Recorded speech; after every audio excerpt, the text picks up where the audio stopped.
Croeso mawr iawn i chi i Ganolfan y Celfyddydau yma yn Aberystwyth. A chroeso i Gicio'r Bar, gyda fi, Hywel Griffiths. A fi, Eurig Salisbury. Yn y rhaglen hon, mi fyddwn ni'n cyflwyno 2 o leisiau mwyaf cyffroes a phoblogaidd Cymru. Na, nid fi a Hywel, ond Anni Llŷn a Gwilym Bowen Rhys. Fel arfer, dyn ni'n cynnal nosweithiau Cicio'r Bar yn y stiwdio gron. Ond heddi, dyn ni'n cael rhwydd hynt i grwydro pob cornel o'r ganolfan, gan gynnwys yr orielau celf gwych, sy'n gartre ar hyn o bryd i arddangosfa arbennig o'r enw Oriel Lockdown. Ond mwy am hynny yn y man. Dyn ni'n edrych ymlaen yn fawr iawn wrth gwrs at dod â Cicio'r Bar gyda chynulleidfa fyw yn ôl i'r ganolfan pan fydd hynny'n bosib, ac o bosib i'r maes yn Nhregaron, maes y law. Ond am y tro, dyma Gicio'r Bar, chydig bach yn wahanol ar gyfer Eisteddfod AmGen. A sôn am bethau chydig bach yn wahanol, mae rhyw ddrws yn agor o'r newydd yn ddyddiol. Ond dyn ni gyd braidd yn betrus yn dal i addasu, yn dal i bendilio rhwng crio a chanu, yn dal i ymgodymu â'r pandemig. Yn dal i ofalu, dal i fentro chydig, yn gadael unwaith eto yn nwylo a nwyliaid. Yn gwenu drwy fwgwd wrth gyfarch dieithriaid, ond yn dechrau dod nôl, dechrau ail agor drysau.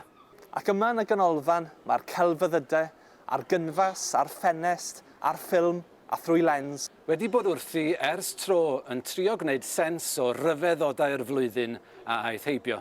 Gwneud sens o'r gwahardd trwy ddechrau garddio, cael cyfle i gerdded a dyddiau'n sbar a'r lwybrau cudd y filltir sgwar. Gwneud sens o'r gofid a'i holl ddryswch nes ail ddarganfod ein dyfeisgarwch. Troi'r pryder ansicr a phapur tu bach yn ofid am arwyr sy'n ein cadw'n iach. Felly, dewch yn ôl drwy'r drysau, oherwydd yr un yw'r geiriau, ond mae'r gân yn newydd.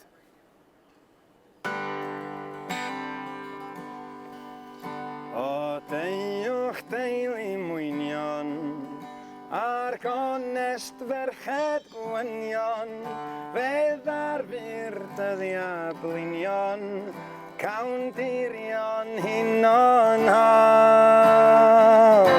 Daw clamau teg ei flodau, bob dydd a deunydd ddoniau, ag iechyd i'r ddwy fronau, lle bu calonnau claf.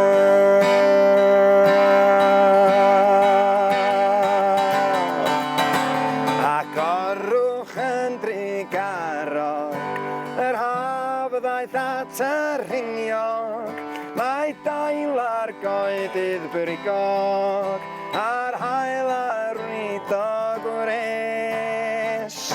I borthi'r bechod berithion, ymysg briallu a meithion, dawr dydd a theg anrhegion, bendithion glaw a ddell.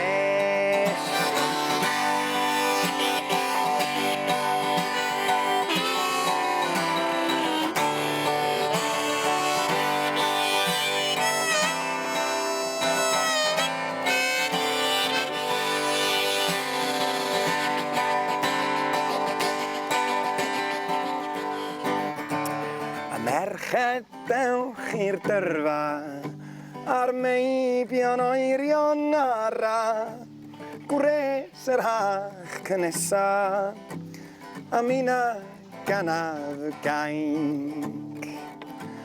Diofalach pe bai filoedd, gyd chwar am un mynyddoedd, na myryd ar ymoroedd, a ffriau si oedd ffrainc.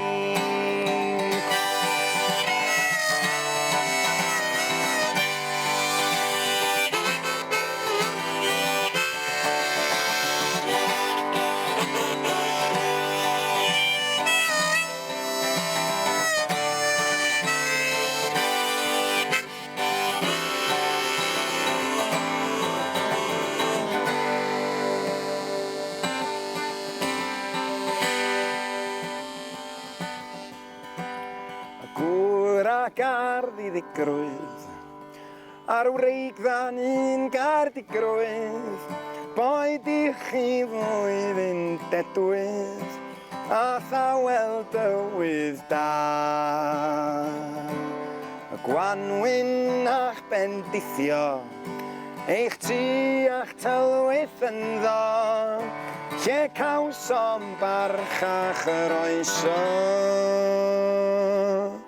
Cyn hen o'n canu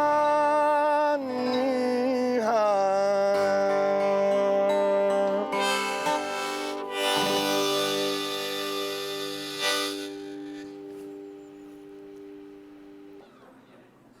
Wel, croeso mawr iawn, Anni, I Gicio'r Bar. Diolch yn fawr. Dwi wedi bod yn edrych ymlaen ers blynyddoedd iddo.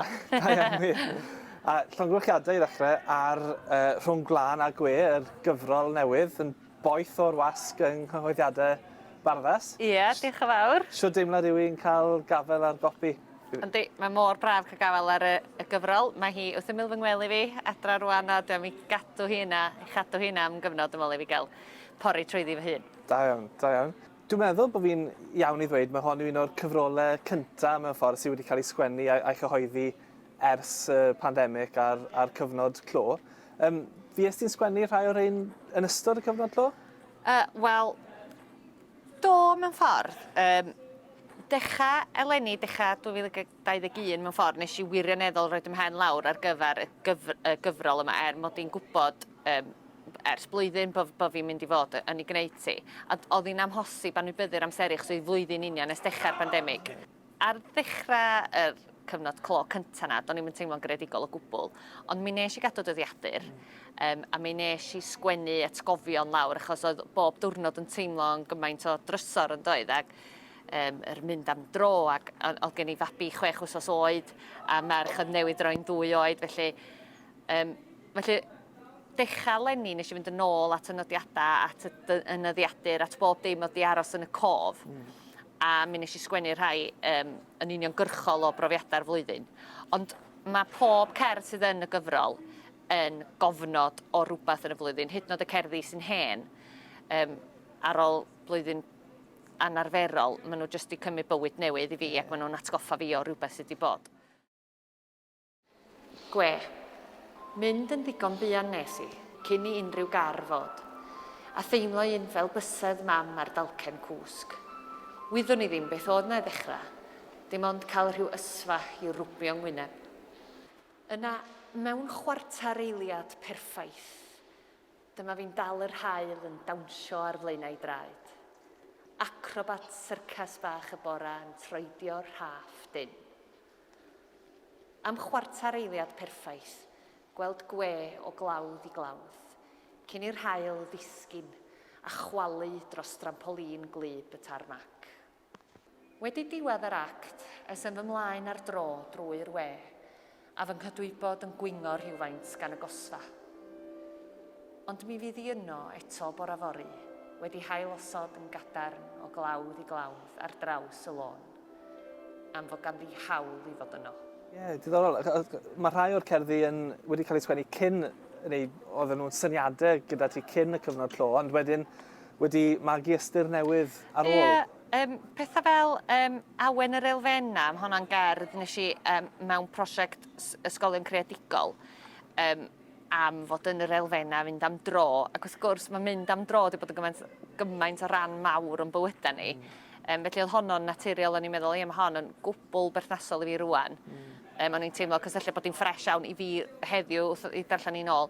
A pethau fel Cenfigen ar Clare Road, nes I sgwennu honna pan o'n i'n byw yng Nghaerdydd, ac oedd hi'n ymatab I y teimlad mae pobl yn gwahaniaethu rhwng ddiwyllianna a bod na rhyw ddieithriwch yn go iawn bod ni'n eitha diffyant yn ein diwylliant. Ond wrth gwrs, eleni, heb gael mynd I neuadd bentra, heb gael gweld a cymdeithasu, oedd y gerdd yna wedyn yn cymryd rhyw fywyd newydd. Felly, oedd na rai cerddi, o'n i'n meddwl bysa di mynd fewn i'r gyfrol, oedd nhw ddim berthnasol o gwbl dim mwy. Ond o'na gerddi eraill lle oedd jyst I cymryd bywydau newydd. O, da. Un o'r cerddi dwi wrth y modd gyda nhw yw byw gyda Cora Corolina. Mae hwnna i fi yn ddarlun, falle bod ti ddim yn bwriadu hyn, ond i fi mae'n ddarlun o ddiwrnod mewn ffordd yn ystod y cyfnod clo. Alle di sôn rhywfaint am y gerdd honna? Honna dwi'n meddwl ydy'r un mwyaf diweddar nes i sgwennu. Mae yna sawl un sydd wedi deillio, fel o'n i'n dweud, o'r cyfnod. Ond hon oedd yr un nes i fynd yn ôl trwy fynodiadau. Ac oedd gynna fi'r cyfeiriad yma at Cora-Coralina, achos o'n i wedi darllen amdani rhyw dro. Ac dwi'n meddwl bod fi wedi darllen amdani mewn cyd-destun mewn llyfr i blant, ac oedd o jyst yn dweud bod ti wedi treulio ei dyddiau yn pobi ac yn barddoni ac yn meddwl, waw, am fywyd hyfryd. Ac oedd o jyst yn taro fi wedyn, wel dyna, nathon ni am gyfnod, ddim mynd yn un lle, jyst pobi yn un peth. A wedyn, na, oedd honna wedi dod yn eitha sydyn wedyn, unwaith nes i sylweddoli ar y cysylltiad na, a cofio am y teimlad na o feddwl am Cora-Coralina. Oedd o'n gret ydyn, nath y gerdd ddod yn sydyn, a mae honna'n un o'r rhai mwyaf diweddar. Byw fel Cora-Coralina. Can ar ei hannar oedd hi, os hynny, a finna wedi nodi geiriau'r gitgan yn fawr yn fy llyfr nodiadau bler. O am gael treulio fy nyddiau fel Cora-Coralina. Yr enw'n siwgwreisin yn fy ngheg. Dyheu am gael y delfryd a welwn y mywyd y bardd o Brasil. Yn pobi a barddoni am y nain. O am gael treulio fy nyddiau fel Cora-Coralina, yn pobi fy ngherddi, yn odli'r blawd copi, fel Cora-Coralina, fel Cora-Coralina. Ond fe gawsom ni'n do, cawsom roi'r cyfan arall i orffwys am sbel, mwyn curo'r siwgwr i'r menyn, a chragio'r wya wrth osod geiriau gefnogaeth a diolchgarwch fel cacena pili pala. Bydd rhai yn hidlo'r blawd yn fan cyn plygu'r gymysgedd yn gynghanedd, ac eraill a'i harddull heb glorian yn taflu'r cyfan i mewn yn un a'i chwipio am ddau funudinion. O am gael treulio fy nyddiau fel Cora-Coralina. Ac ella, mae dyna fyddai'n ei gofio. Cofio byw fel Cora-Coralina am gyfnod.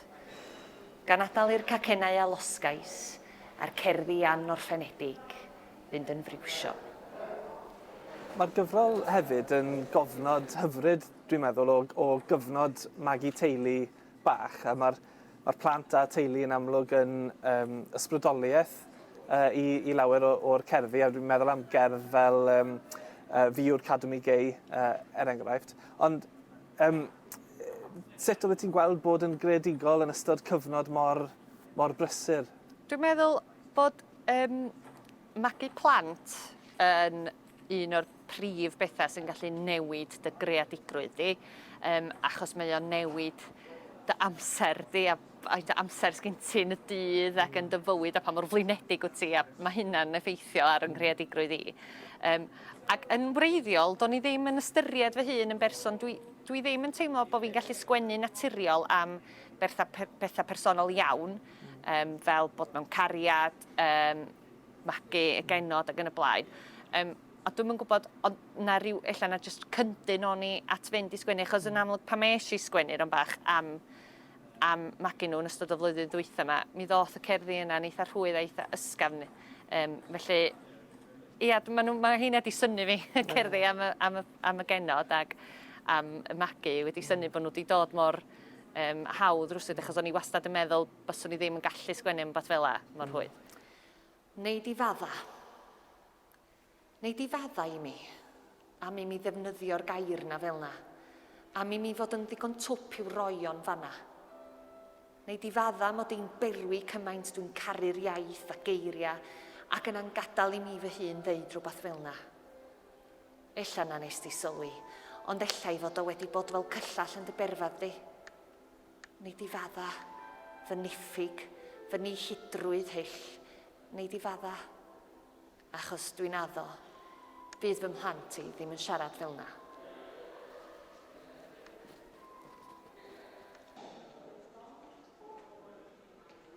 Gwilym, croeso i Gicio'r Bar a croeso nôl i Aberystwyth a Ganolfan. Sut mae'n teimlo i fod yn ôl? Hyfryd, mae'n wastad neis dod i Aberystwyth ac mae'n le bach neis bob tro. Iawn. Sut wedi bod i ti dros y flwyddyn ddiwethaf yma, oherwydd o ran perfformio, wrth gwrs, efo dy lais di, ti'n gallu sefyll i fyny unrhyw le mewn gwirionedd, tu fewn, tu allan, a yn gallu perfformio. Ac eto mae'r ffaith fod y llefydd wedi bod ar gau cyhyd, mae'n siŵr bod hwnna wedi bod yn broblem hefyd. Do, wel, fatha rhan fwyaf o bobl sydd yn perfformio ar lwyfan yn amlwg ddim wedi gallu gwneud beth da ni'n gwneud fel arfer. Felly ia, di gael lot o bethau di ganslo. Ond dwi'n cyfrin yn eitha ffodus gam, fel ti'n dweud, bod fi'n gwneud lot o bethau ben fy hun. Dwi wedi gallu gwneud pethau o adra, ffilmio fi'n hun yn canu, boed o'n fyw neu o flaen llaw, gwneud gwaith comisiwn, sgwennu caneuon, ac ia, gwneud gigs ar y we, ac oherwydd natur yr holl beth yma, dwi wedi gallu gwneud gigs i bobl sydd yn mewn rhannau eraill o'r byd, yn America, Iwerddon a felly. So, ia, bod fi'n yn amlwg di methu allan yn fawr, dwi hefyd yn cyfrin hyn yn ffodus bod fi wedi gallu gwneud rhywfaint o ganu, ond dwi'n falch bod hi'n dechrau dod nôl. Ie, mae'n siŵr. Ond yn gyffredinol, ydy'r cyfnod wedi bod yn reit brysur i ti, oherwydd a siarad yn bersonol fel bardd, mae'r galwadau am gerddi wedi cael ymlaen i ddod i mewn. Mae'n swndio fod yr un peth yn wir i ti, bobl dal eisiau ti ddod i mewn a chanu mewn rhyw ffordd neu gilydd. Ddim mor brysur o bell ffordd, ond di bod digon brysur i allu, cario ymlaen mynd a do, mae yna cwpl o brosiectau sgwennu caneuon di bod yn neis i gymryd rhan yn nhw. A mae di gorfodi bobl i feddwl tu allan o'r bocs hefyd o ran terefnu y math o ddigwyddiadau sy'n gallu digwydd. So ia, dwi wedi bod digon brysur. Pryd y ganed lliwiau'r wawr, a phryd y ganed ewyn y don,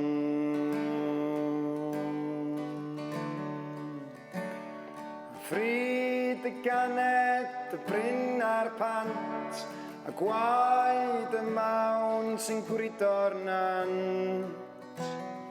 Pryd y ganed y cwmwl a'i ffoer sy'n crychu gwynab ffynon lloer.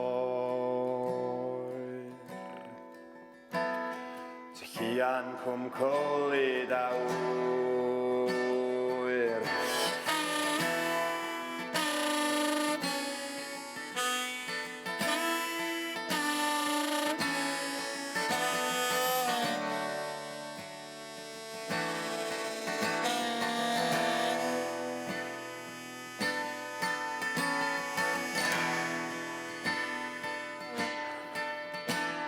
O le ddath y lliad, o le ddath yr hael, ac o le ddaeth gweithiennau y dail. O le ddath ribannau yr arian a'r glo, a'r dagrau o aer yn y gyrian a'r gro. O le ddath yr awel sy'n gwiro y gwellt, o le ddath gwreiddiau'r taran a'r mellt. A'r ser diriedu fel canwyll a cwyr, sy'n britho mantell glastu'r hwyr. Ty llian cwm colyd awr.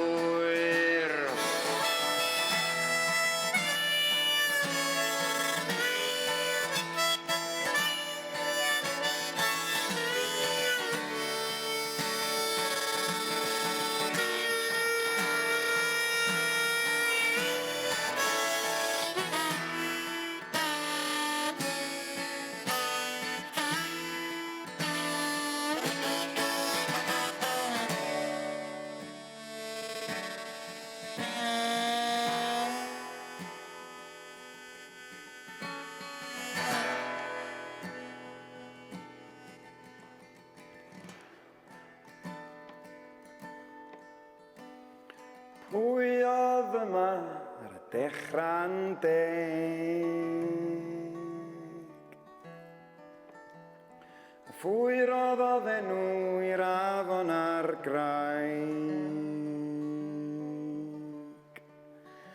Ie, pwy oedd yma yn cyntaf i gyd. Yn plethu'r perwell sanctaidd ynghyd.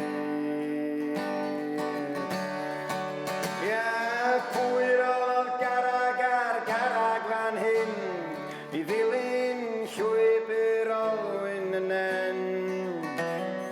Pwy oedd y cyntaf i lunio can wrth syllu fyw yn iast y tân.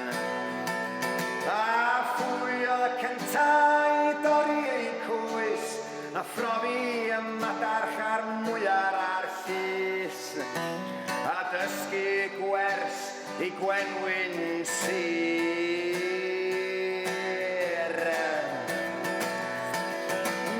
Tyllian cwm cywyn a oer.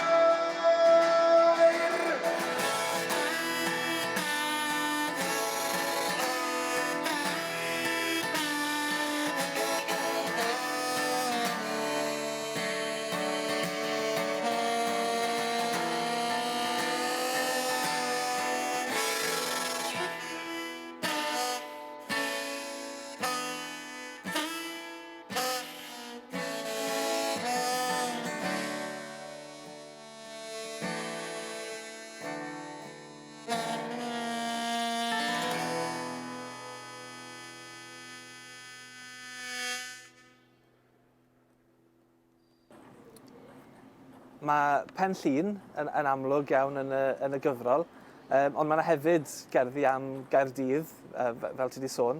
Mae'r ddau le yn ddylanwad ar dy barddoniaeth di? Yndi, dwi'n meddwl bod llefydd a pobl yn dylanwadu dydy ar bawb. Ac yn ystod y flwyddyn o ddim cael teithio a gweld ffrindiau a ballu, ac oeddwn ni yn treulio'n gwanwyn cynta yn cartra ni ym Mhen Llŷn mewn cyfnod clo. Wastad wedi ystyried y bysa ni'n mynd a dod i Gaerdydd yn amlach achos oedd Tudur a fi'n byw'n Gaerdydd am gyfnod. O'n i'n meddwl lot am Gaerdydd achos yn amlwg oeddwn ni'n cael mynd yno, a mi ddoth nes i weld rhywun yn tweetio am y bollards bach sydd yng Nghaerdydd, lle ti'n gallu sbecian trwy dwll a ti'n gweld gwaith celf lle mae yna bobl yn sefyll. Wedyn, mi ddoth y gerdd yna, achos o'n i wrth y modd yn gweld hynna, y bobl yn y bollards, ac o'n i jyst yn teimlo fel bod ni fel pobl yn y bollards yn edrych ar yn gilydd trwy'n ffonau, trwy'r we. Ond mae hwnna'n un o'r pethau sy'n y gyfrol hefyd, yr pwyslais na oedd y we a'r rhyngrwyd a byw ar-lein wedi gorfod bod yn bywydau ni gyd, yn doedd? Gair. Gair o gyngor. Gair o gysur. Gair bach sydyn pan fyddi'n brysur. Gair o groeso neu air croes. Gair neith aros ar hyd o oes. Gair i gofio. Gair atgoffa. Gen i ti mae'n nerth y geiriau. Ti wedi bod yn fardd plant yn y gorffennol ac yn awdur llyfrau i blant. Wyt ti'n gweld hi'n brofiad tebyg ysgrifennu llenyddiaeth ar gyfer plant ac ar gyfer oedolion, neu ydy o'n brofiad gwahanol? Sut ti'n gweld hi? Mae o'n brofiad gwahanol achos dwi'n teimlo bod fi'n gorfod cwestiynu fi fy hun yn fwy pan dwi'n sgwennu i oedolion a twrio falla yn bach dyfnach. Ond eto, un o'r pethau allan sydd yn amlwg yn y gyfrol yma ydy mae yna grybwyll fel mae yna dylwyth teg, mae yna fwysfil, mae yna gawr. Dwi'm yn gallu dianc oddi wrth fy myd llenyddol plant ar gyfer plant o bobl ifanc chwaith, achos mae hyn yn rhan mor anatod o pwy ydw i. Ond pan ti'n sgwennu blant, dwi'n gallu atgoffa fy hun i gadw fo'n syml ag hwnna'n un o'r pethau sydd yn gallu gwthio fi drwy unrhyw wall yn fy ysbrydoliaeth. Dwi'n gallu mynd, jyst cadw fo'n syml fydd yn iawn, a dwi'n gallu mynd trwy sgwennu i blant yn y haws. Ond pan dwi'n cyrraedd rhyw floc ysbrydoliaeth, pan dwi'n sgwennu oedolion, mae'n cymryd dyddiau wedyn i dwrio a chwilio am yr awen. Deffro. Mae yna ola bach yn chwarae rhwng yn bodia, a rhyw alaw bell yn mwytho croen yn clustia. Mae yna wres wedi swatio dan blu y cwrlid, a chyfrinach y nos yn ola gwawr i gyd. Cyn i'r newydd ddod i ganu ar yn ffona, a chyn i'r llwyd fyny sleifio dan yn llgada. Cyn staen crwn cynta'r dydd o dy gwpan de, a chyn clywed stacato'r traed bach ar hyd lle. Dwi'n diolch o styrbio'r llwch i ola'r hael, mod i wedi cael deffro efo chdi. Mae'r gerdd fi yw'r Academi Gay yn taro tant, dwi'n meddwl, yr holl ddywediadau, yr holl brofiadau yma, a ti'n trio cynilo nhw mewn ffordd. Dwi'n gobeithio gen i glywed hwnna mewn chydig, ond mae wneud i faddau hefyd yn cynnig agwedd chydig bach yn wahanol. Ydy, mae hon yn un gath i sgwennu leni hefyd.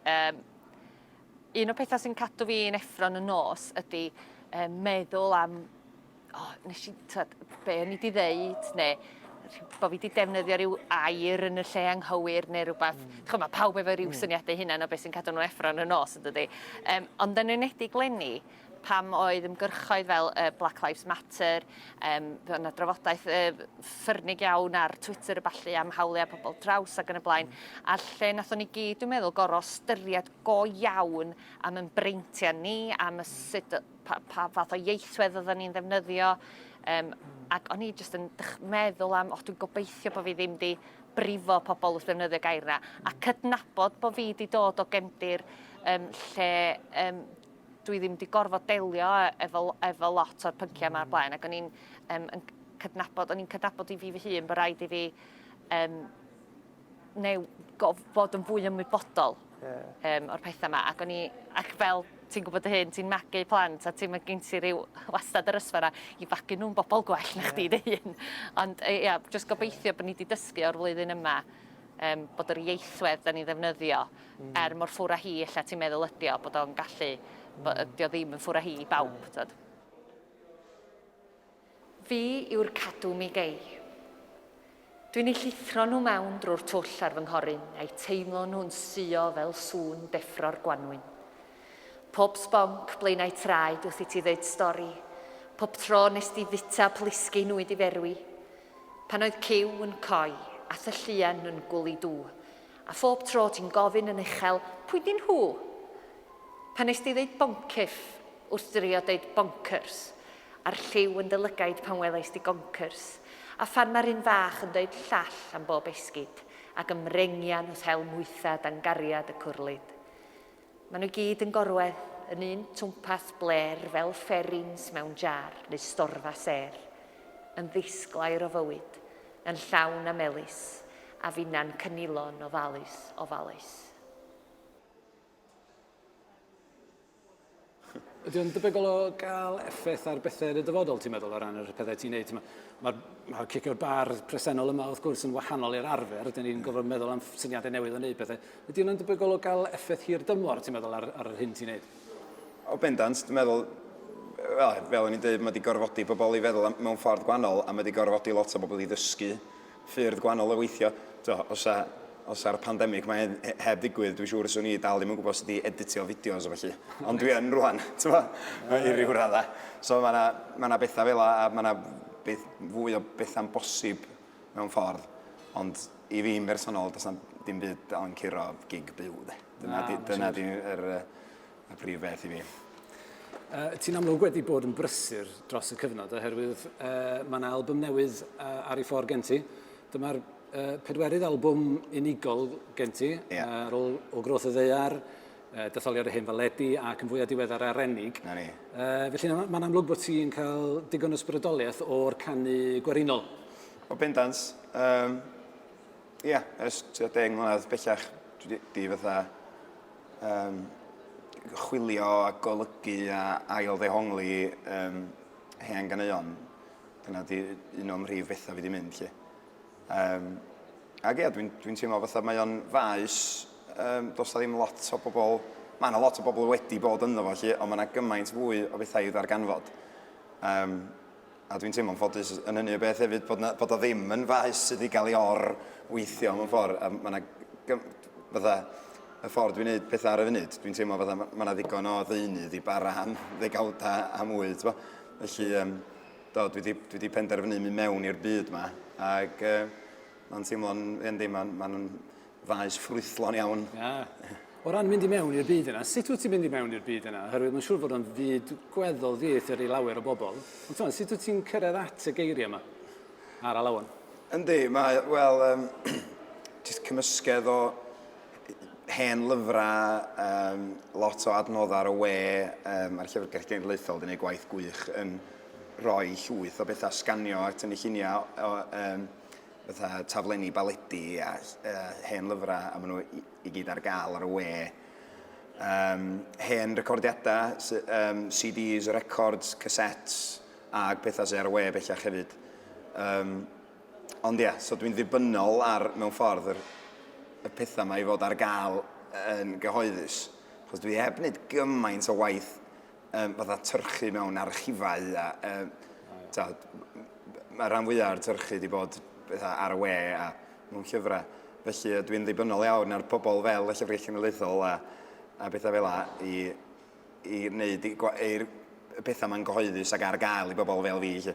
O ran yr alawon wedyn, dwi ddim yn dda iawn yn darllen cerddoriaeth. Felly dwi'n eitha dibynnol ar gerddoriaeth ar y sain. So, mae rhaid fi unai clywed rhywun yn un canu nhw, neu mae yna lot o bethau oedd Sain Fagan wedi recordio llwyth bethau yn y 50au, 60au. Felly mae hwnna'n wedi bod yn ffynhonnell y gwerthfawr i fi. Ond ia, mae yna lot mwy o bethau'n casglu llwch mewn llefydd. Oes, mae yna drysorau, mae'n siŵr, mewn gwahanol lefydd. O ran y geiriau wedyn, ti'n sôn yma bod yna gannoedd, miloedd, mae'n siŵr, o gerddi traddodiadol, rhai anhysbys o bosib, rhai gyda'r enw'r bardd wrthyn nhw. Sut wyt ti'n dewis be wyt ti eisiau ganu? Be sy'n apelio at ti? Be ti'n meddwl, mae'r allai weld hon yn gweithio? Sut ti'n gweithio? Wel, y geiriau bendant di'r prif beth i fi, ac rhyw fath o geiriau sy'n taro balans rhwng bod mae yna rhywbeth gwreiddiol. Dwi hefyd mae midr ag odl, dwi yna'n syth. Ac rhyw fath o plethu cynghanedd i fewn, a fel ti'n gwybod, mae lot o'r cerddi anhysbys a'r caneuon yma yn dod o adeg lle mae'r gynghanedd dal yn fyw yng nghof gwerin ac yn yr hen benillion mae pobl yn cyfansoddi, ond dyn nhw ddim o reidrwydd mewn mesurau penodol. Ond mae'r gynghanedd yn beth amlwg iawn yn lot o'r hen benillion a bethau. Wedyn dwi wastad yn licio bethau fel yna. A wedyn bod yna rhywbeth edgy amdanyn nhw weithiau, achos mae yna gymaint o bethau sydd yn neis i neis. A wedyn dy hynna ddim o reidrwydd yn apelio gymaint.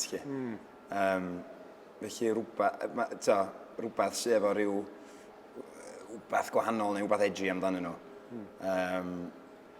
Ag weithiau rhywbeth sydd efo pwnc sydd yn wahanol, neu o'n i'n sôn chdi am yna gan Eben Fardd, cerdd y tabaco, neu y ddeilen tabaco, sydd yn athronyddu am fywyd ac am marwolaeth ac am einio i styn, yn defnyddio'r darlun yma o'r tabaco a pib a smocio fatha. Mae hwnna'n gan mor wreiddiol.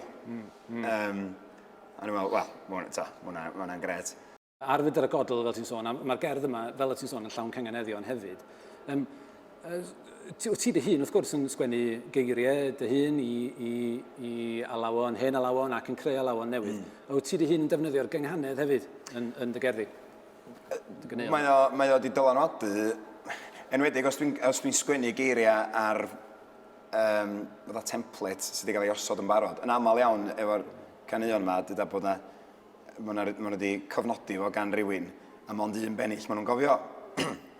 A dwi'n meddwl, wel, so hwn yn gallu gwneud efo cwpl benillion yn ychwanegol. So wedyn mae gen ti'r template yna'n barod, a wedyn mae'n eitha hawdd wedyn os mae yna batrwm i'w ddilyn.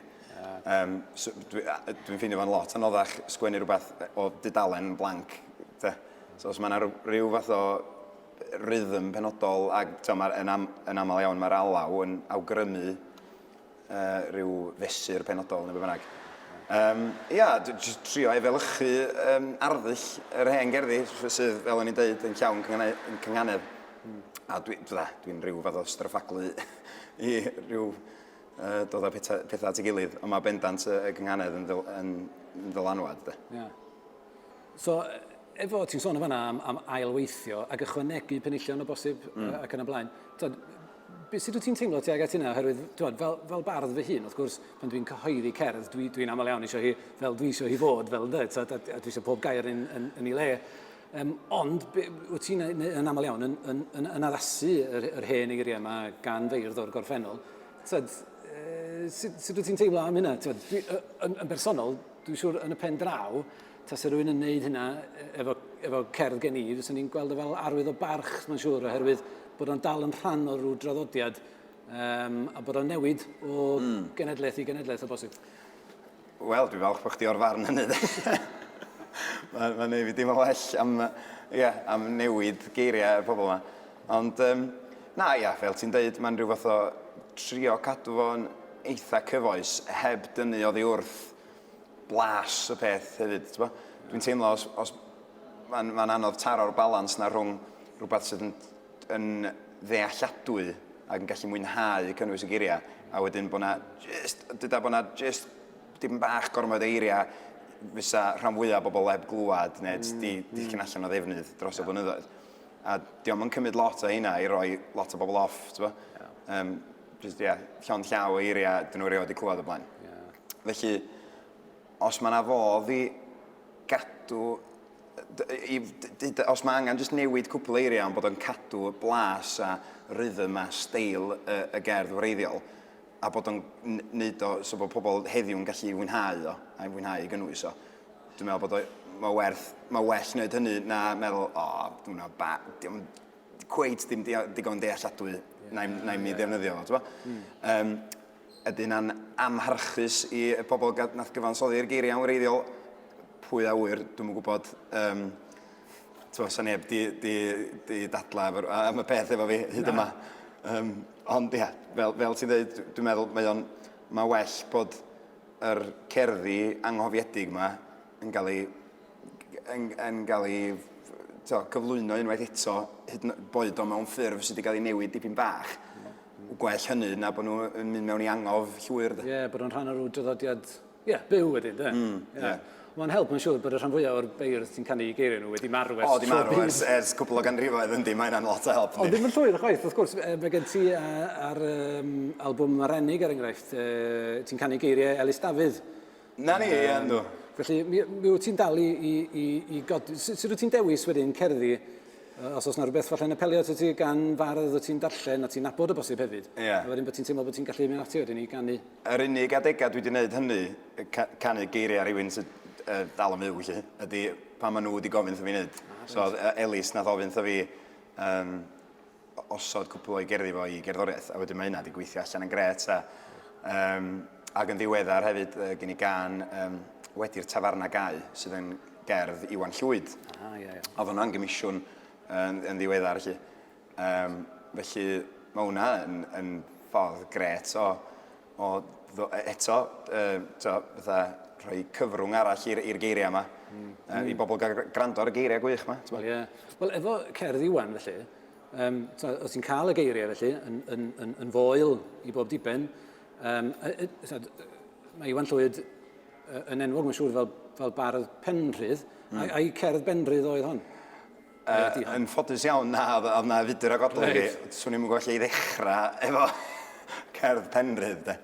Ac yn ffodus pan oedd Elis di gofyn wrtho fi osod unrhyw gerdd gan efo chi, oedd nath o roi rhwydd hint i fi bori drwy bethau fo. Ac yr unig bethau, o'n i'n gallu gwneud unrhyw beth efo nhw, oedd wbeth efo rhythm penodol. Dwi'n gwybod, dwi ddim yr math o ganwr neu gerddor eto sy'n gallu rhywbeth efo rhywbeth hollol penrydd, ond pwy awyr.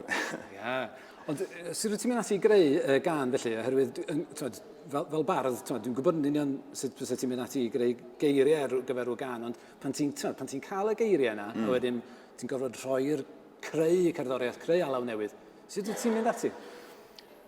Just rhyw fath o llafar ganu yr geiriau a gweld beth sy'n teimlo'n iawn, beth sy'n rhythm, a wedyn eich ffeindio rhyw rhythm, a wedyn bod yr alaw neu'r chords, mae i gyd yn cael ei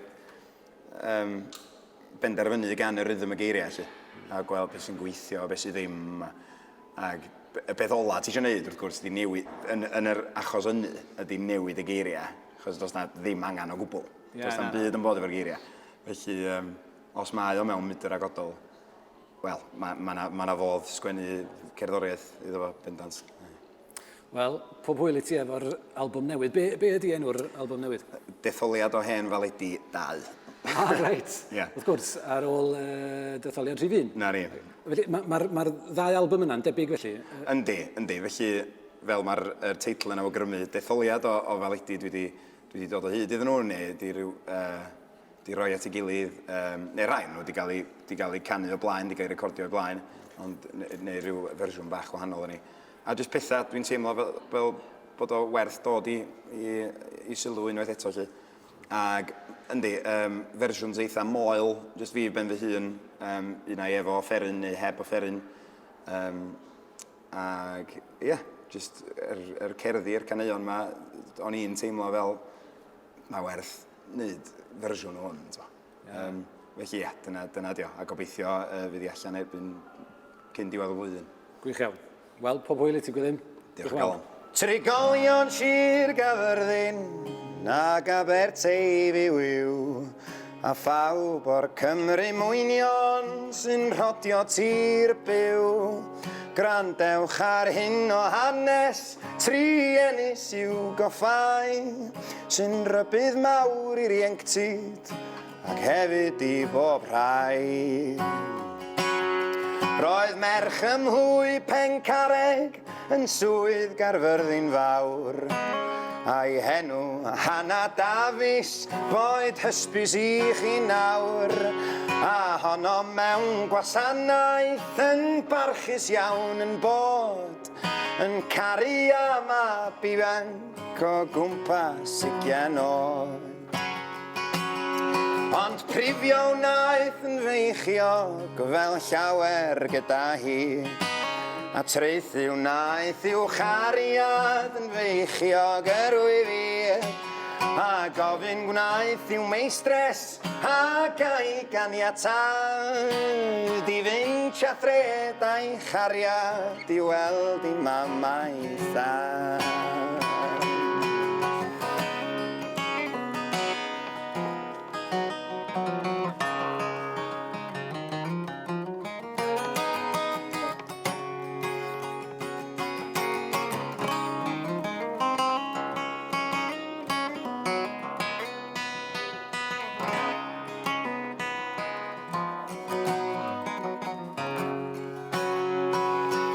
Yn gynnar fore tranoeth rhyw ffermwr ddaeth yn fwyn i edrych am ei ddaoedd ei ddefaid o llaiwyn gan fyddai gorff yn gorwedd yn farwol ar y maes a'r gwaed ymhell o amgylch yn lliwio'r borfa las.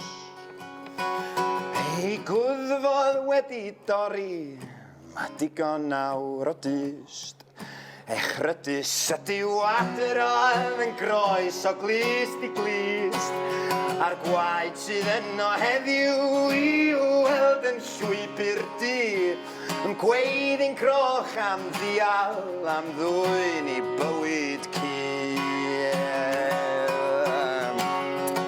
A'r bachgen hwn sydd heddiw o fewn y carchar dydd yn gweiddi gwau o seiog erioed fy ngeni a'i enw Dafydd Ifans o'r dylwyth parchus iawn y rhai sydd bron gwallgofi o'r eirin a ffrinan.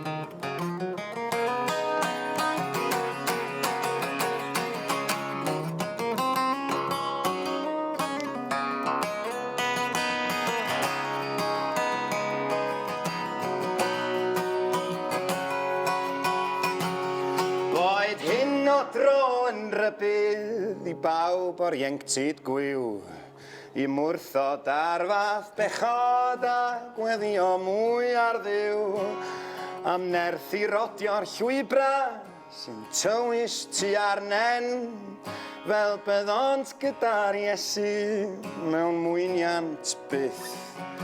Amen.